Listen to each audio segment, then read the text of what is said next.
bagaimana teknis penyusunan usulan prioritas kebutuhan untuk tenaga guru di tahun 2024. Karena situasi belakangan bahwa tidak akan ada lagi skema prioritas untuk pemenuhan kebutuhan, karena akhir-akhir ini yang selalu dibahas adalah bagaimana penyelesaian tenaga non-ASN, yang notabene non-ASN itu adalah hanya yang kemudian ada di sekolah-sekolah negeri.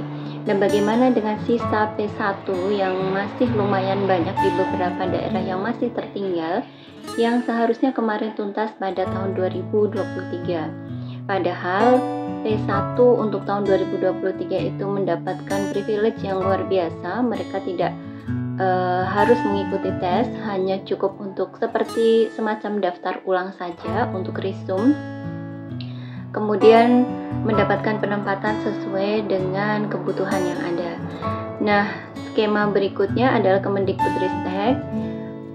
Beberapa kali, dan saya juga sempat mendatangi bersama rekan-rekan yang lain ke Dirjen GTK yang ditemui langsung oleh Ibu Nunuk.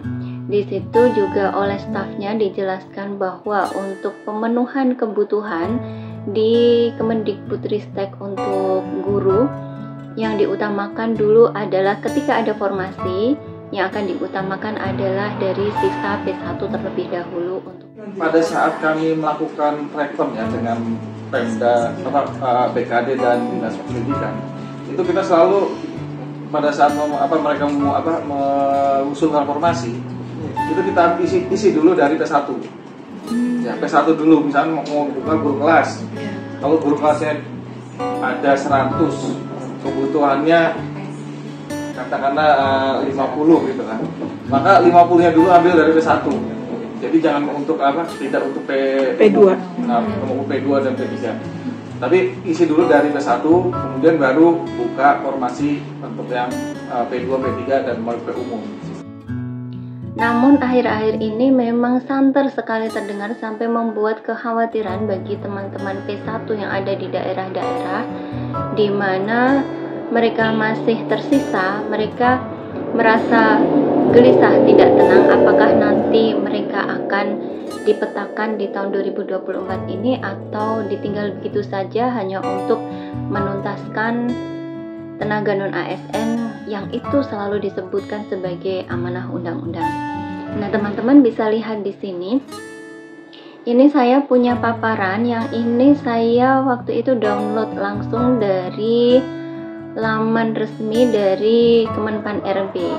Ini adalah waktu di awal-awal saya download, ini masih ada yang komplitnya, yaitu bahan paparan yang betul-betul ini disajikan ketika dari berbagai kementerian itu mengajukan usulan ke Kemenpan RB sebelum final usulan jumlah formasi. Nah, di sini masih terdapat adanya QR code untuk rincian-rincian kebutuhan, karena ini memang bahan paparan yang dibawa oleh Kemendikbud untuk kemudian dianalisis untuk dijadikan bahan paparan di di Kemenpan RB. Jadi kalau teman-teman mengunjungi laman Kemenpan RB yang sekarang, itu masih ada link untuk download materi ini, tapi sudah agak berbeda karena yang download yang sekarang linknya sudah tidak ada lagi untuk detail seperti ini, detail rincian kebutuhan ya. Hanya sekedar paparan saja. Nah, kalau melihat dari paparan ini kan dibuat Maret 2024. Nah, ini bisa dilihat bahwa di sini disebutkan usulan rekomendasi Kemendikbudristek dalam upaya penuntasan ASN P3K. Jadi teman-teman untuk yang tenaga guru, terutama untuk sisa P1, tidak perlu nanti khawatir, karena yang selalu dibahas di Kemenpan RB, kemudian yang selalu dibahas di Komisi 2 DPR RI itu adalah wacana untuk penuntasan secara umum dari tenaga non-ASN. Jadi tidak membahas secara detail tentang bagaimana penuntasan untuk tenaga honorer guru. Sedangkan kita, formasi guru itu, kita punya induk instansi pembina itu yang ada di Kemendikbudristek dan itu ada di Dirjen GTK. Itu, dan kita perlu tahu bahwa dari Kemendikbudristek itu sudah memberikan usulan kepada Kemenpan RB yang harapannya itu nanti akan menjadi landasan untuk penentuan nanti masukan di Permenpan RB yang akan terbit sebagai landasan utama untuk penataan atau kemudian untuk seleksi CASN di tahun 2024 nanti. Dari berbagai kementerian itu punya kewenangannya sendiri, usulannya sendiri. Nah, contohnya di sini ini adalah usulan dari Kemendikbudristek ya, kita bisa lihat. Untuk poin 1 yaitu tetap mengupayakan penuntasan lulus PG 2021 atau yang disebut dengan P1. Nah, dari 14.070 P1 yang terakomodir formasinya pada usulan 2024 sebanyak 11.437. Jadi masih nanti tersisa 2.633. Nah, ini sudah dipetakan bahwa nantinya untuk lulusan PG 2021 Kemendikbudristek itu sudah mengusulkan bahwa sebanyak 11.437 itu nanti akan masuk dalam usulan nanti untuk dipetakan di usulan 2024, di mana yang tersisa adalah tinggal 2.633. Ini dikarenakan adanya instansi-instansi yang tidak membuka untuk formasi tertentu. Misal seperti kita tahu yang sudah beredar banyak adalah di Provinsi Jawa Tengah dan beberapa daerah lain, ada 30 daerah yang tidak menuntaskan P1. Ini di sini disebutkan total instansi yang masih belum menuntaskan P1 ada 30 instansi. Tapi perlu teman-teman lihat, ini adalah untuk pada saat itu, pada Maret 2024. Harapannya dengan pendekatan dari Kemendikbudristek, kemudian dengan beberapa kali masih dibukanya peluang untuk pengusulan sampai saat ini untuk pembukaan pendaftaran CASN itu diundur. Mudah-mudahan di waktu-waktu yang sudah mendekati ini akan 30 instansi ini sudah akan menuntaskan semua. Harapan kita seperti itu. Masih ada harapan. Nah, ini saya akan membahas di wilayah ini saja P1. Kemudian kita akan cermati lagi di slide berikutnya di sini. Nah, yang pada paparan tadi poin 1 ini 11.431, artinya ada 81,3%. P1 memiliki kuota formasi pada tahun 2024. Masih tersisa 2.633 atau hanya sekitar 18,7% yang masih belum mendapatkan kuota formasi. Ini usulannya loh.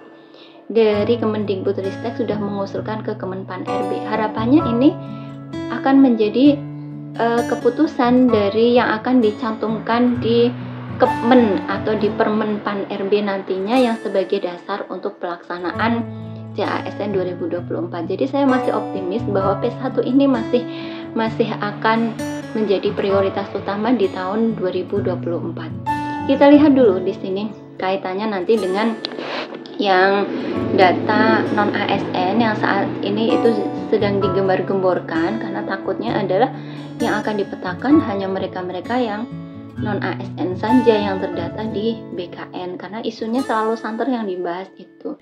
Kita lihat dulu di sini pendataan non ASN itu sampai verbal yang terakhir itu ada sekitar 1,7 juta ya untuk pendataan non ASN. Nah, kita lihat di sini ini adalah irisan ya teman-teman. Di sini kita lihat di sini ada irisan dari pendataan non ASN, kemudian di sini adalah data yang P1 belum selesai. P1 yang belum selesai itu ada 14.070 dari 1,7 juta. Kemudian ini ada 14.070. Ini ternyata ada irisan, ada P1 yang datanya itu sudah masuk database BKN, yang sudah masuk pada pendataan non ASN, yaitu jumlahnya ada 4.480.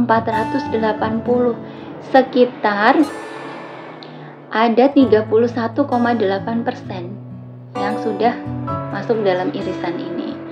Nah, dari tenaga non-ASN yang sudah terdata di BKN yang juga merupakan P1 itu, maka ada dari instansinya yang buka formasi itu ada 4.376.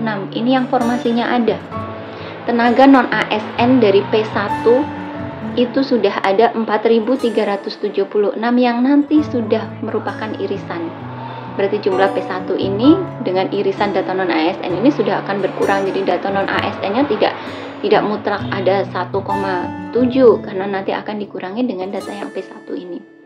Nah, yang tidak buka itu hanya ada 104. Nah, ini yang tidak buka formasi. Nah, dari 4.376 ini yang masuk kuota ada 3.681, sedangkan yang tidak masuk kuota ada 695. Nah, ini dari irisannya gitu ya, teman-teman. Nah, kemudian kalau kita lihat lagi di sini nih, dari 14.070 yang kemudian berarti diambil ada irisan non-ASN ada 4.480, ini yang belum terdata di database BKN itu sisa non-ASN dari P1-nya itu ada 9.590 atau ada 68,2% dari P1 ya, karena sudah diambil irisan di sini. Nah, dari 9.590 ini kemudian terbagi menjadi dua kategori, yaitu kategori yang THK2 dan THK2 yang negeri ya, dan negeri THK2 dan yang honorer negeri, intinya seperti itu. Yang ada di negeri itu P1-nya itu ada 725. Nah, dari 725 ini yang THK2 dan yang ada di sekolah negeri itu, yang tidak buka itu ada 35 ya. Kemudian yang membuka formasi itu ada 690. Jadi yang akan masuk kuota dari yang P1 yang ada di negeri itu ada 530 dan menyisakan ada 160 yang tidak masuk kuota. Kemudian yang kedua, yang tadi dari sisa non-ASN P1 yang kemudian yang tidak merupakan irisan dari pendataan database BKN, ini ada 8.865 atau sekitar 92,4%, yang itu terbanyak yaitu terdiri dari PPG dan kemudian swasta. Jadi P1 yang ada di swasta atau yang PPG. Nah, dari kesekian yang tidak buka formasinya ada 88, sedangkan yang buka formasi ada 8.777. Sehingga dari PPG dan swasta ini yang akan masuk kuota ada 7.226. Sedangkan yang tidak masuk itu ada 1.551. Intinya ada 1.551 ini yang dari swasta yang bukan dari negeri. Kalau yang dari negeri dan THK2 ada yang tidak masuk ada 160. Ini P1 yang belum masuk pada pendataan non-ASN. Mudahnya begini teman-teman, kalau yang ada di sebelah sini, yang P1 yang sudah kemudian masuk dalam pendataan non-ASN, meskipun mereka tidak masuk pada kuota, meskipun mereka tidak masuk kuota, misalnya formasinya ada daerah yang tidak membuka, namun di sini yang tidak masuk kuota, maaf ya, ada 695 ini nanti akan tetap terjamin karena mereka akan dijamin oleh undang-undang non-ASN.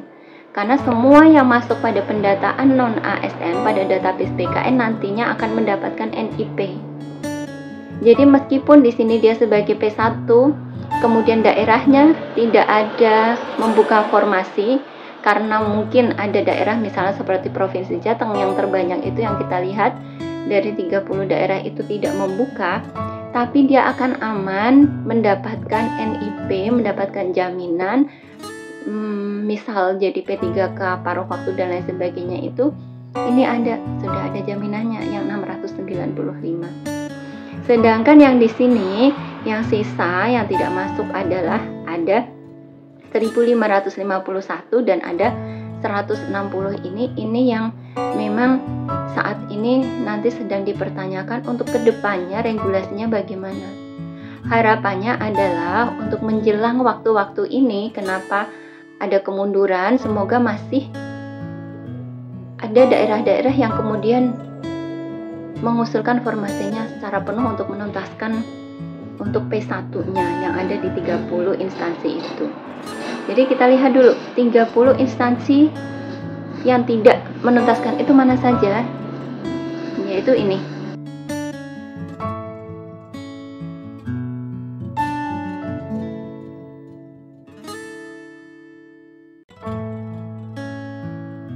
Total keseluruhannya dari sisa P1 itu ada 2.633, di mana rekor terbanyak dipegang di sini ya, ada di Provinsi Jawa Tengah yaitu 1074. Itu ya teman-teman. Jadi kalau memang dipertanyakan apakah untuk skema tahun 2024 nanti untuk pengadaan CASN-nya itu masih memprioritaskan P1, saya masih optimis bahwa untuk Kemendikbudristek itu masih akan memprioritaskan P1. Ini adalah usulan yang sudah dimasukkan ke Kemenpan RB. Masalah nanti apakah ada revisi, penambahan, ataupun bagaimana, apakah ini kemudian usulan ini diterima 100% kemudian dijadikan menjadi aturan dalam Permenpan RB, itu yang akan kita lihat beberapa saat lagi, beberapa waktu lagi, karena ini sudah memasuki bulan Juli dan kemarin untuk finalisasi PP Manajemen ASN itu sudah selesai. Kita tunggu untuk pengesahan PP Manajemen ASN dan nanti kita tunggu Permenpan RB yang akan menjadi dasar untuk pelaksanaan CASN 2024 nanti. Mudah-mudahan skema yang ada di sini diterima oleh Kemenpan RB dan menjadi dasar bahwa P1 masih menjadi prioritas utama untuk dituntaskan.